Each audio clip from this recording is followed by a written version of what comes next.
So today we have, this is our second assembly, and so it's really great to have you all here. And I've put it like we're emerging from the sunrise. We're getting on now with things. And today the program is going to be roughly like this. I mean, one of the big things that we've come across since our last assembly is workforce. And if you were with us last time, workforce is a big worry. How we're going to kind of manage. Well, we need to work differently. So quite a few discussions and talks today are around how we work differently. Later on we hear something about why do doctors leave. Then there's other opportunities, things like physician associates, APNPs, working differently with multidisciplinary teams, using a sport team, physios to try and help keep children out of hospital, but also more wider things, working in sort of hub models where we work more with primary care. It's all about how we're going to manage because the hospitals can't cope anymore. And this afternoon there'll be something around digital solutions, and surely we need to start to tap into what's available there, isn't it? But then there's some other things that we also we don't want to forget about the wider program. So Maria Hall will talk a little bit about her progress on getting a pathway for children with ADHD and ASD. I'm going to talk a little bit about learning difficulties and investigations. And we also have a talk about commissioning framework. So there will be wider discussion, and definitely in the breaks, there'll be lots of opportunity to network, to come up with ideas, and don't hesitate to come to us and say, like, these are things that need to feed into what we're doing. So it's today's interaction. Let us know. It's all about getting more going. And I move straight on into the first talk. Now, obviously, I'm not Jane Oakey. She could unfortunately not be here, but I left her slide because she's been the driving force behind this. I've actually been working together with Jane Oakey, who's a biochemist in East Lancashire, and Martin Myers, who's one of the consultant biochemists in Preston, thinking about tests we do. And the honest thing is, somebody think, why do you do these tests? I'm like, because I've always done it. Sometimes we're not quite sure why we do things. And investigations and learning difficulties is one of those, and we want to think about what is the right way of doing it. And the idea was, can we come to an agreement across our patch of what we're going to do? So I'm going to talk you through that. First I'm going to talk about, well, why do we do these tests in the first place? Talk a bit about guidelines that are available, because it's not like we're the first people to think about this. We've done a survey across our patch and see what people are actually doing. And I'll talk a little bit about where we're up to with that. For me, it actually started in Holland. I went to the International Child Neurology Association meeting, this is a couple of years ago, and there was a talk that really spoke to me. So we'll come to that in a minute, but it is all about sort of having a clinical approach. And this is, I think, what we do as clinicians. So we see children and we think, what's wrong with them? And we try to make a picture to get a diagnosis. It's like a puzzle, but usually it comes like this. And you don't quite know what's going on. And what we're trying to do is gathering puzzle pieces. And what we do is take things from the history, things from examining a child, putting it together and say, like, maybe this is what it is, or maybe this is what it is. And that guides sort of the test we're going to do. But the difficulty is, if there's nothing to find, so you have a child that is just delayed with the development, has learning difficulties, but there isn't anything else. There's no neurological features. It's not like they have any medical things. They're not dysmorphic. Where do you go? Then we talk about what I call isolated developmental delay. And there's some definitions about it, because it's around having more than one area affected. So it's not just delay in walking or delay in talking, it's delay across a number of areas. One thing I quite like is our community colleagues do things that's called a schedule of growing skills. And so they look at different areas of development, whether it's motor, language, social, and you get something like this, where the child is that age, but the development is just not quite where it should be. That then triggers you to think, why is that? And if you can't find any other features, that's then the question, what should we do? And now this is something that I'm more and more, probably when I started as a young neurologist, it's like, I'd want to do all the tests I could do because I can, and I want to know what's going on. I need to think about it much more carefully, I think, because not only its costs, but also invasiveness of tests and things. So why do we actually try and find diagnosis? Well, firstly, if there is a treatment, if you could cure someone, surely you need to know what's going on. You don't want to delay that. But even if there's no cure, sometimes knowing what's going on could help your supportive management. How do you get the best out of this child? Or how do you monitor them? Like, could you have heart involvement? Do they need cardiac monitoring? The other big thing is actually understanding. I mean, for parents, it can be a huge difference if they know, why has my child got difficulties? And it could be as simple as for them suddenly to realize it wasn't that glass of wine I had in the first trimester that caused this. There is something wrong with the child. That could be enormous relief, but also help them kind of move on. Not always as easy, but you might get a better idea about the prognosis. What can we expect for this child? One of the questions I think every parent has is, where's my child going to be when they're in the teenage years? Are they going to walk, talk, go to school, mainstream school, special school? What can we expect? And you might be able to help a little bit more with that.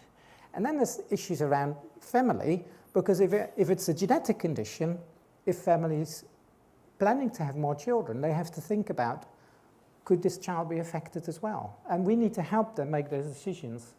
The other thing is, once you have an answer, you can stop testing. So if you have one of these very keen neurologists who wants to do all kind of biopsies, oh, thank goodness, if you have an answer, they're not going to do that anymore. So there's reasons to test. But the big one, I think, is treatment. This is one of the things I worry about, missing a diagnosis that could be treatable. And this is where I was blown away by a talk at the International Neurology Conference, because there was a lady with a proper Dutch name, but she was based in Canada, from Karnebeek. And she was saying, actually, most of the things that we do is looking at getting an answer, but actually it doesn't result in a treatment. Things like genetic tests, microarray, you could get an answer in quite a lot of children, but there's nothing you can do about it. What's the point? Well, there is a point, but you can't treat it. Since she said, well, actually, by now, there's at least 89 conditions, metabolic conditions, that are treatable, that present with learning difficulties. And some of the children just have learning difficulties with no regression, no other features.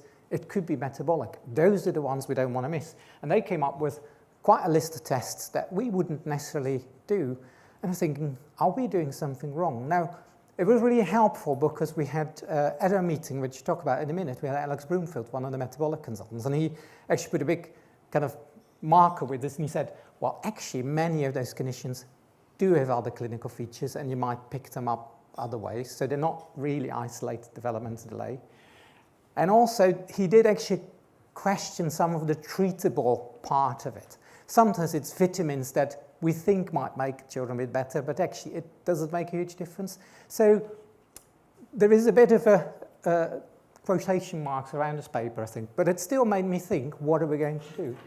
And then, dare I say, the pediatricians among you will know about this, because everybody reads this. This really shocked me, because this is the November edition of 2017. There was a paper from Hart, from Sheffield, and they came up with a paper saying, you don't need to do any of these tests. Just do your microarray, your thyroid function, and a CK only in boys. And I thought, honestly? I mean, if it was that simple, that would be great. But the honest thing is actually the paper wasn't very well written in that it was very varied, the children they'd looked at. And actually, it was very much based on costs, avoiding costs. And actually, what they didn't look at was the cost of missing a diagnosis. So I wasn't particularly pleased with it even more, because the editor had made it its editor's choice. And I was very pleased that at least there was another paper from Liverpool that talked about it in a much more balanced way and came up with a slightly more extensive list of tests that I felt a little bit more comfortable with. But the question is, what is the right thing to do? And it's probably somewhere in between. And this started to trigger us thinking about this further. And it also triggered Jane, Martin, and me to write a letter to archives to say, we do not agree with this. So, and I was surprised there wasn't any more letters, because this is quite controversial, really, what they put out there. Anyway, moving on, we did then do a survey of what do our paediatricians in the region do. And we had quite a good mix of different responders. So we had a number of general paediatricians, a number of community paediatricians, one pediatric neurologist. I wonder who that was. And we also had good spread because we had people responding both from East Lancs, Lancashire, Blackpool and Morecambe Bay. So we had a mix of all the people responding. One of the questions was, do people use a guideline? So some people do use guidelines. A number of people just do their own thing. And I think, if I'm really honest, a lot of what we do is, why do you do it? Well, my consultant, when I was trained, did it like this. That's why I do it. Do you know how much evidence base is there? Anyway, but they did mention some of the different guidelines that they refer to. And it was good to know that people are aware of these. But they're all different. So again, it's like, well, what is the right thing to do? Then looking at the kind of tests they do, I don't know quite how easy it's to read from a distance, but these are sort of basic biochemistry tests that we might consider doing. And if you look at the sort of the blue bars, those are people saying, well, yeah, if I see a child with just learning difficulties, this is what I do. The red ones is, I only do it if there's something else I'm worried about. And the green one is, I don't really do it at all. Or the purple is, I don't know. So quite a few of these sort of basic tests, most people actually do. And then looking at some of the more advanced metabolic kind of tests, you know, things like urine organic acids and funny biotinidase, those kind of things. You can see some people put them in their screen. A lot of people would only do it if there's specific reasons. So already looking at this, you can see there's quite a lot of variation across the patch what people do. And it sort of, again, showed that we need to look at this together.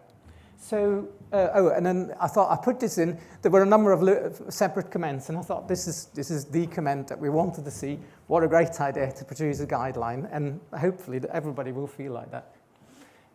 Now, very briefly, although it's not all about costs, maybe we do need to have a think about it. And why wouldn't you do all these tests anyway? Well, it's not like 10p for a test or something. Some of these metabolic tests do range anywhere between 30, 50, sometimes even 80 pounds. And if you add them all up, you know, you could easily spend 500-600 pounds doing these tests. So we need to make some case for doing them, really. The other one thing, and this is again Jane looking at what do we do across the patch, and we found that the different trusts send their samples to different places because, I don't know if you're aware, but some of these fancy tests aren't done in-house, but some of them go to Manchester, some of them go to Liverpool, some of them go to Sheffield. I think some of them even go to London. And we found that not all trusts send it to the same place. And what we probably should do as a region, look at, can we all send it to the same laboratory? There might be economies of scale and bargaining power. So that's another thing that Jane will be looking into. But then we had a meeting at Grasshoppers, and it wasn't as kind of intense as the pictures suggest. What was great was we had the different specialties there. So we had a number of paediatricians, both community and general paediatricians. We had some biochemists. We had Alex Broomfield, metabolic consultant there. And we had Sid Bunker, one of the geneticists there. And together we started thinking about what are the tests that we should be doing. We had people from all 4 trusts around the table. So we had sort of equitable representation. And we first went through a number of presentations that set the scene and think about it. And then we split in 2 groups to think about what tests do you think we should be doing for these children. And what was really remarkable was at the end we came together and both groups had come up with exactly the same set of tests. So I thought that was quite striking. And this is what we've come up with. And so for the paediatricians this means something, for other people maybe not so much. But this felt to be a good pragmatic list of investigations to start with when you see a child with just developmental delay, nothing else. And it's actually quite simple. It's 3 sets of blood tubes and 1 big container of urine. That's all you need. And it's something you could do in the community. You don't have to be in a big hospital to get a sample sent on ice, or it has to be done within 5 minutes or anything. And then we actually adapted, it's not come out quite as well, but we adapted this algorithm from the paper in archives from the Liverpool team. Basically, if you think there is something else going on, you know, you see a chart with dysmorphic features, you might want to do genetics. You see a chart with, you know, spasticity, surely you want to do a brain scan that targets things. But if you don't have any clues, we do these sets of investigations, and if it's normal, you don't do more tests, but you don't necessarily kind of dismiss everything. You can see the child again, and I think we need to practice clinical medicine. So we may still review the child, and if things change, you may want to go back and think about, is there other tests we need to do? And so the next thing that we're going to do is we're going to send out this guideline for further sort of comments. With that, we then finalise it, and the idea is then that we're all going to do the same thing across the whole of Lancashire, South Cumbria, and ideally, that's another thing we want to work on. It might be something for our digital solutions. You go into your computer, you press one button for learning difficulties, and the whole list of tests comes out. The advantage of that is it's so much easier for the clinician. But the other thing is, if we log all these, we could do, after a year or two, do an audit, some research looking at, is this right? Are we missing any tests? Are we doing too many? And the honest thing is, there isn't any study out there, because the studies that I mentioned, most of them are based on populations that are very varied with different tests and you name it. So I think this is going to be really helpful. The other thing is that we have to think about, well, maybe it is not entirely the same across the patch, because we know the Blackburn population is very different from, say, the Blackpool population, and it might mean that there are going to be differences in the future. But for the moment, we want to agree on these tests. And as I say, things will evolve because there may be new treatments coming available. If you have a treatment you want to test sooner, neonatal screening might expand, and some of these conditions may well be picked up much earlier. Then there's costs and ethics, and maybe, you know, when genetics gets cheaper, I mean, if you can get your whole genome for £5 around the corner, maybe that's the thing we're going to do. As I say, there's 100,000 genomes, and then that audit's going to shape it. So this is what we agree now. That doesn't mean in 5 years' time we'll still do the same. This is going to be an ongoing sort of evaluation. And so I've put in sort of the main people that have contributed, but actually I want to thank everybody who was at the meeting, who's responded to the survey, because that's actually really driven this process. So that's what we've done. I don't know if anyone wants to ask about that or any questions.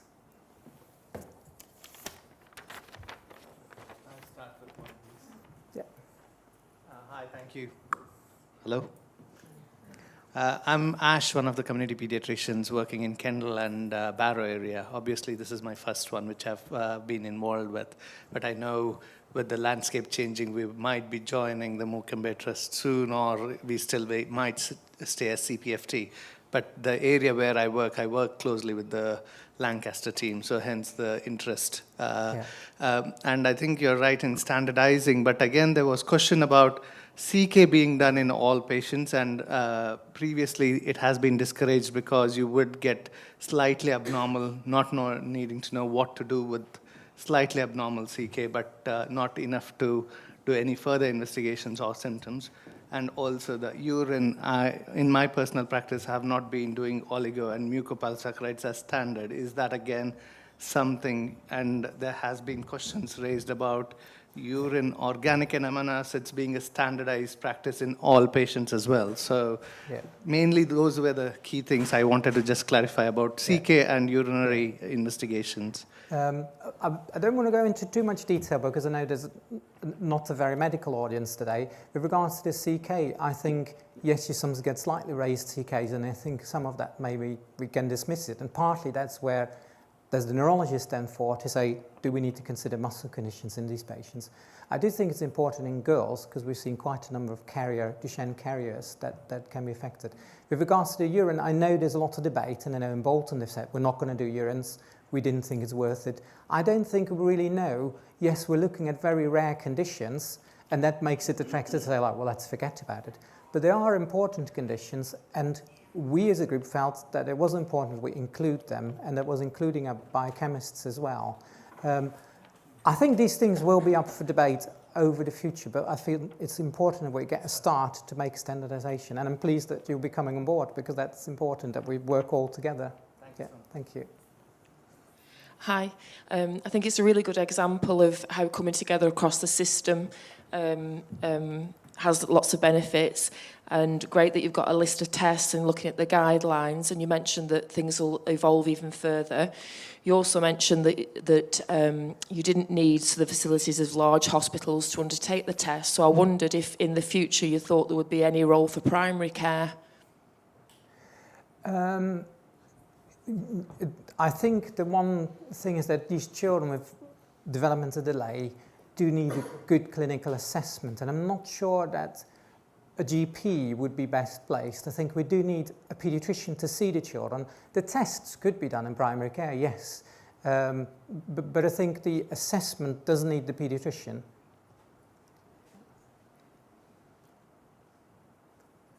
Any more questions?